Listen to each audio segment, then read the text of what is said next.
मैंने धर्म की मर्यादा का पालन करते हुए युद्ध का संचालन किया और इसीलिए हमें विजयश्री का प्रसाद मिला। बड़े भैया, इस युद्ध के सबसे बड़े खलनायक दुर्योधन का वध यदि मैं न करता तो ये युद्ध कभी जीता नहीं जा सकता था। बड़े भैया, यदि पितामह भीष्म बाणों की शैया पर नहीं लेटे होते तो विजय हमसे कोसों दूर होती।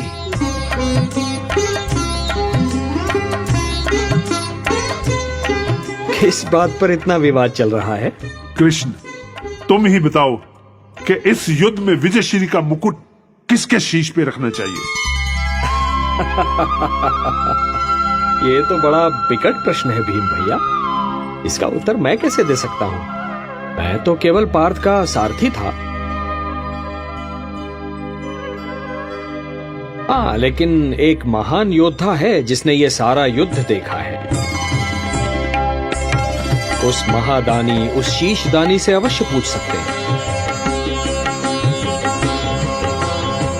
चले? चलिए।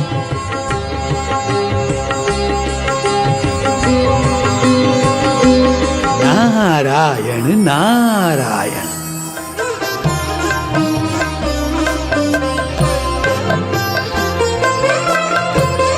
प्रणाम प्रभु।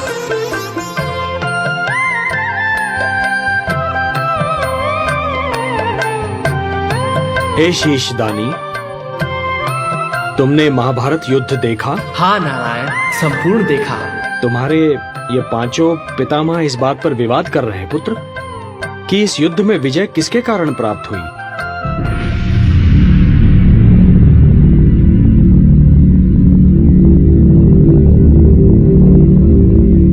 सोच समझकर उत्तर देना पौत्र।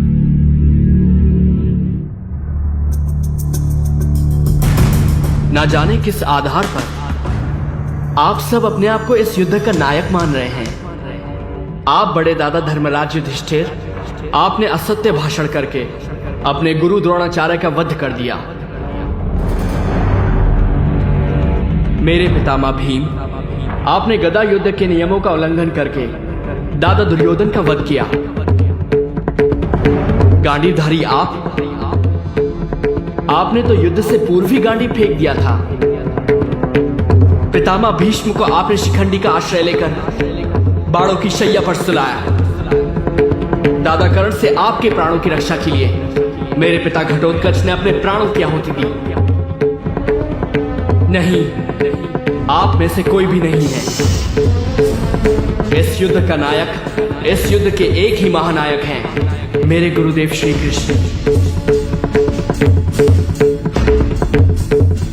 मुझे तो पूरे युद्ध में गुरुदेव श्री कृष्ण और उनके सुदर्शन चक्र के सिवा और कुछ नहीं दिखाई दिया। गुरुदेव श्री कृष्ण केवल दादा अर्जुन के सारथी नहीं, इस महायुद्ध के सारथी थे कृष्ण, केवल श्री कृष्ण।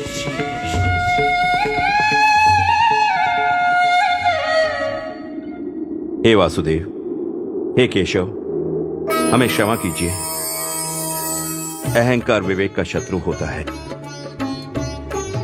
हे केशव, युद्ध में यदि आप हमारे साथ ना होते तो कदापि हमें विजय प्राप्त ना होती। हे शीशदानी, इस युद्ध ने अन्यायी कौरवों को दंड दिया, पांडवों को हस्तिनापुर का राज्य दिया, मानवता को शांति दी। किंतु इस युद्ध ने तुम्हें क्या दिया पुत्र? हे नारायण, ये आप भली भांति जानते हैं। मुझे अपने कर्म का कोई पुरस्कार नहीं चाहिए। हे निष्काम कर्मयोगी, तुम्हारे कर्म का पुरस्कार तो मैं तुम्हें दूंगा।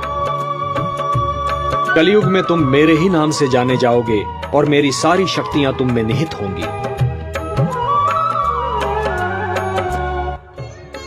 जो भी मनुष्य तुम्हारी पूजा करेगा उसकी सारी मनोकामनाएं पूर्ण होंगी। मेरे लिए क्या आज्ञा है प्रभु?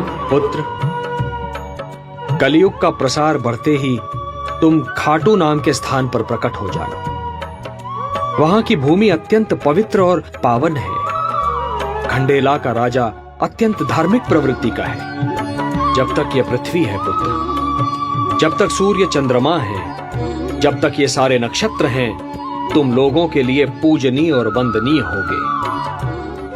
तुम्हारे शीश की पूजा होगी पुत्र।